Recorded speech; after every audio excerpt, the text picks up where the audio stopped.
What's cracking? Decided to do another recorded video for Sunday, mainly because I found a bit of time on this beautiful Saturday, and I was kind of itching to do an Eliminator, and had some ideas for how I could better edit these pre-recorded ones. But I do think the Eliminator gives me a great opportunity just to talk about players that I like more instead of focusing more keenly on game stacks and end of season upside. So the insights in this video are more likely to give you some takeaways for your home leagues potentially. Do keep in mind this is best ball, so I will be still drafting it like a best ball team. There will be the added benefit of risky players, with high week-to-week ceilings but low week-to-week floors being able to be subbed out for whoever best performs that week. Drafting someone like Hollywood Brown in this is a lot more fun than drafting Hollywood Brown in your home league, because you're never going to feel good about starting Hollywood Brown unless there's some injury to a KC receiver. At pick 11 in this draft, perfectly happy to hit on Genty, but we'll see if that happens. Does look like we'll come away with, either Henry Neighbors or Genty is a good world to be in my opinion. Neighbors and Genty's volume is going to be pretty good in this. Running back is fairly key in this Eliminator, and given the wide receivers on the board, while I do think Neighbors has the highest week-to-week volume, target share from a week-to-week, I'm happy to get any of these guys at 14. I was going to say Neighbors and Amon-Ra, probably the top two are going to be the top two. It's very interesting to me how Amon-Ra falls to 12 ADP in this, but I'm going to take him. I feel fairly good about that. You could certainly make the argument for Brian Thomas. He had an insane rookie year. I don't think people appreciate just how good of a rookie year he had. And he's the set one. I don't think Hunter's going to take the one role away from Thomas, potentially ever, as long as they're on the same team. Thomas is just that good. But Amon-Ra, again, provides a certain level of stability that you really want in this Eliminator. At least in your early picks, you can still chase that ceiling, because you do have to prepare for facing a team that just goes off one week. This contest is set up that after the first week, it's just a 1v1 every week. You play a random team, and if you win, you advance. If you don't, you're out. You are eliminated. But we'll see what's on the board at our next pick, 14 spots away. Be back soon.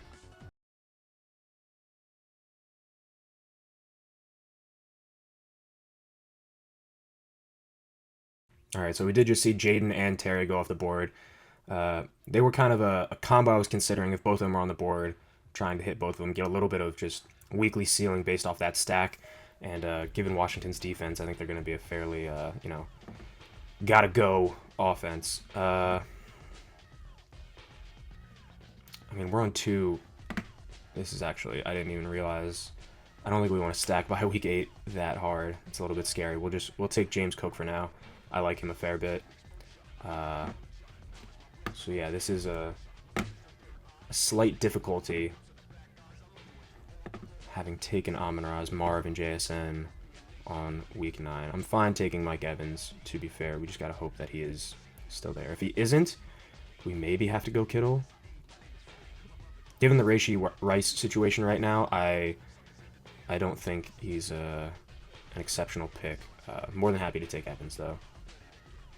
Father Time hasn't taken Mike Evans' beautiful ability to catch a football just yet, and I don't think it will. I think he'll more likely than not probably retire after this season.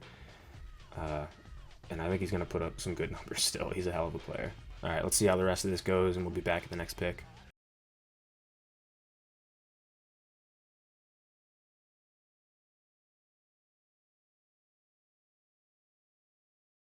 I do think it's a very interesting conversation where Rashee Rice should go in these Eliminator drafts, not knowing the exact suspension yet. I would have been more than happy to take him at 59, just for the ceiling play, and then take another receiver and try and work in some premium handcuff stuff later. Waddle I really like. Flowers is also pretty solid in this. He also offers a great, pretty high floor week to week, so I don't hate that at all. And we do have a fair number. Yeah, let's take Flowers.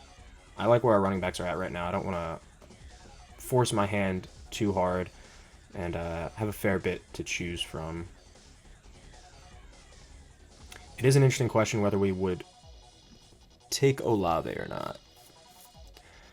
I do think the running back fall off is apparent. Olave doesn't have that great of a quarterback, at least that we know. I don't know what to think of Show yet. But I think we can kind of make up for Olave. Even though I think Olave is a fair bit of value in this. But RJ Harvey as our third running back offers a fairly high ceiling, and potentially a fair bit of volume to also, insulate our running back position from any abundantly poor weeks while still getting an individual ceiling player that could help us in a fairly hard matchup in any given week.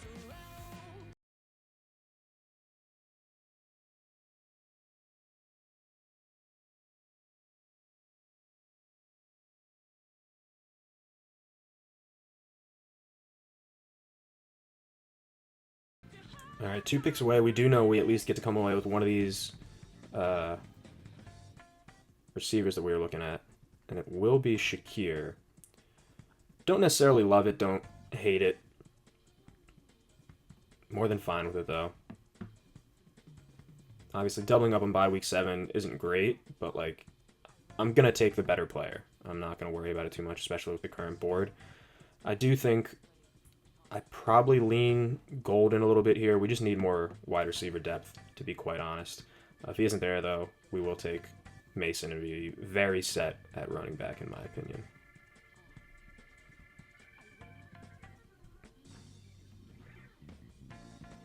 There is, something to say about maybe taking Fields there or something, but I like the quarterbacks that we can get later, around 110 a fair bit.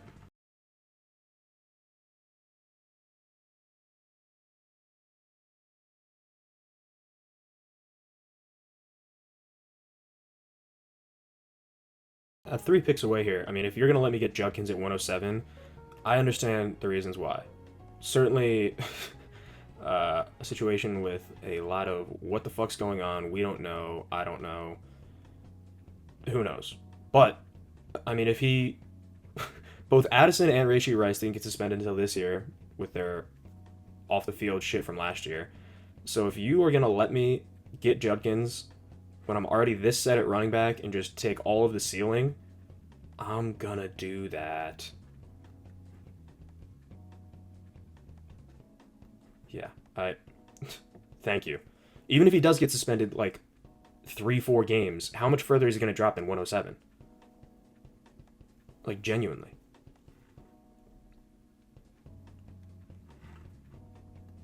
Where does Burden go? 134? It gives a little bit of credence to maybe going Caleb.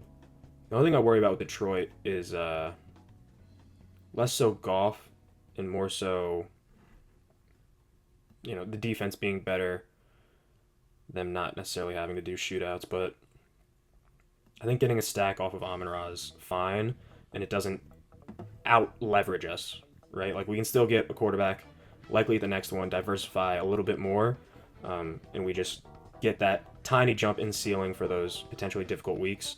Obviously, if Amon-Ra has a bad week, I guess if Amon-Ra and Goff have a bad week, it's not going to be great. It's why you appreciate the diversification more in a format like this, but don't stress about it too much.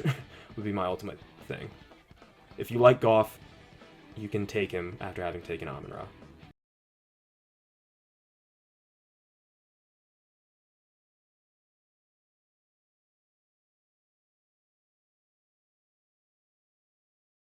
We're going to go Hollywood here, simply because we need some more wide receiver depth, in my opinion. And while I really like Jake Ferguson, ultimately I think I can get equivalent production much later in this draft.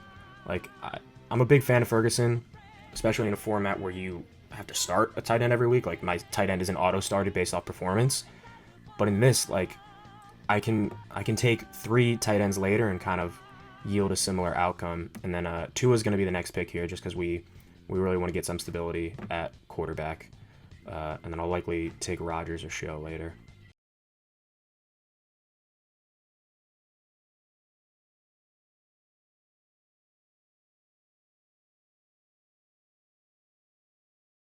On the clock here, I'm going to let it auto-take likely, because I'm happy with that pick. And we maybe can chill and throw some later darts at the board instead of taking Tillman. I'm trying to figure out what the other good pick is here. I mean, I'm once again tempted by the like of Kyle Pitts. I think that's ultimately where I'm going to end up. Like, the reality is even if he is a 100-point 10 end, we can live with it. I would prefer Brenton Strange, honestly, depending on your risk tolerance. You know, like in a home league, when you have to start someone every week, I do think Brenton Strange is a little undervalued right now. But, I mean, Pitts gives us that individual player ceiling that we need to win coin flips week after week after week. Rodgers, unfortunately, likely won't make it back to us, but we're fine with taking Show at one of our last picks. Could even take Flacco, potentially.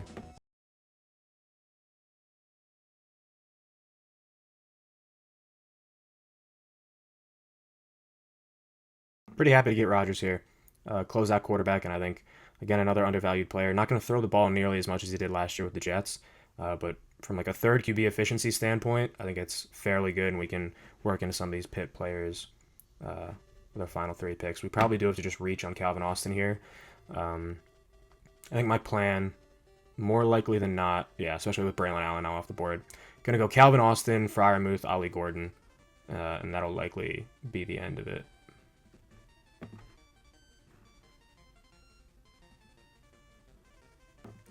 Main reason for reaching on Calvin Austin there, certainly could have taken Alec Pierce instead, but at the end of the day, they're both deep threat TD dependent options. I've already kind of cast a small bet on Rodgers being decent. And granted, nothing against Pierce, but I think Austin is underrated, and as I just said, you know, we're playing into Rodgers a bit now. But I think, like, if you're drafting around this range, Pierce is a great pick if you're looking for that final wide receiver before you close out there. And then in terms of Freiermuth, again, I think underrated. I think people are overreacting to the Jonnu trade. The reality is that they'll likely probably play a fair bit of 2 tight end sets. We'll see how that pans out, but I think Freiermuth's too good to not be on the field. And if you're looking for a TD-dependent tight end option at this point, I think he's a pretty good one. Ollie Gordon, another fairly underrated player. You're never going to draft him in your home leagues, most likely, unless you're a maniac. You could with your last pick, but I think it's a little unnecessary. But he would be a priority free agent ad. Depending on how he's used week 1, I do think there's a slim chance he takes the Mostert role, and I'm, with my current running back setup, more than happy to take the ceiling on him getting that role to some degree this season.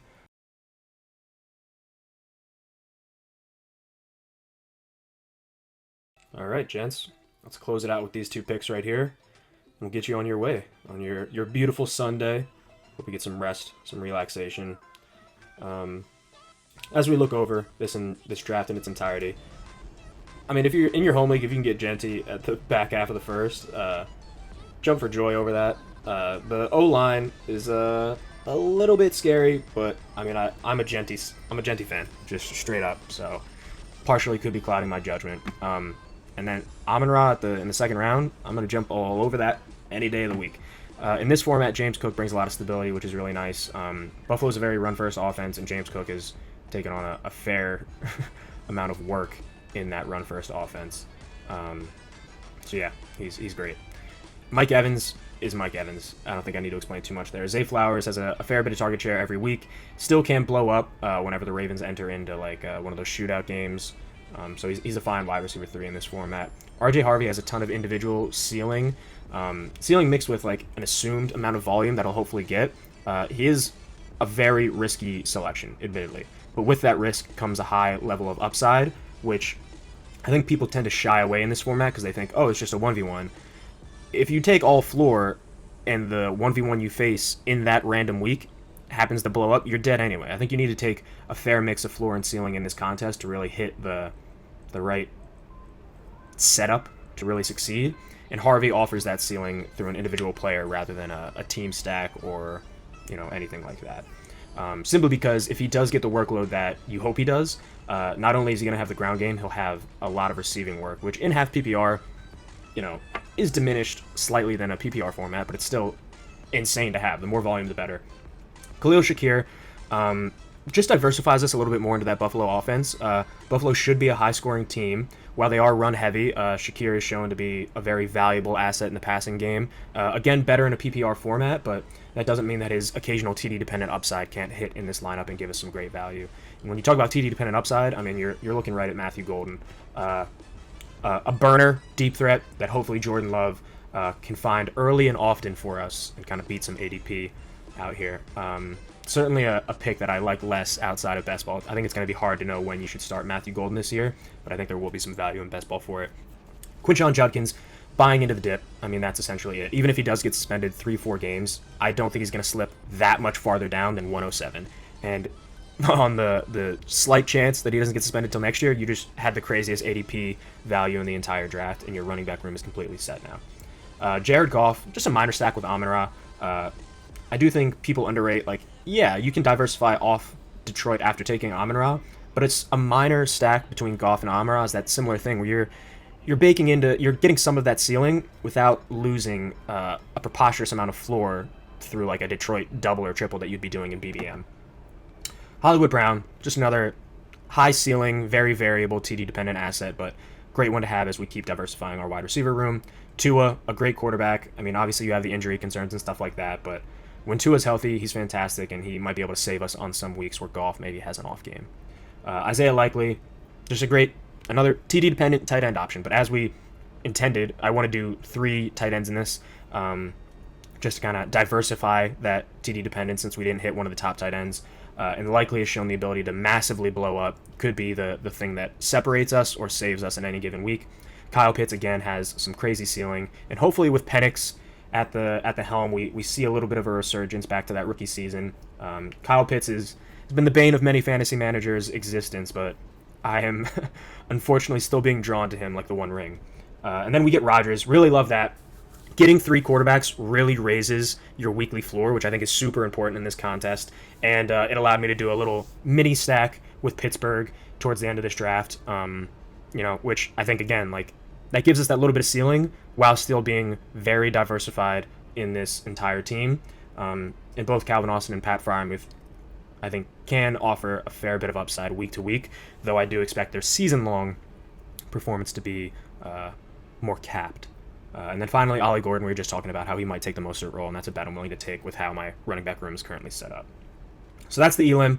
A very fun contest. One I hopefully will get into some more, but that's it for now. Hope you all have a fantastic Sunday, and be safe, draft well. Peace!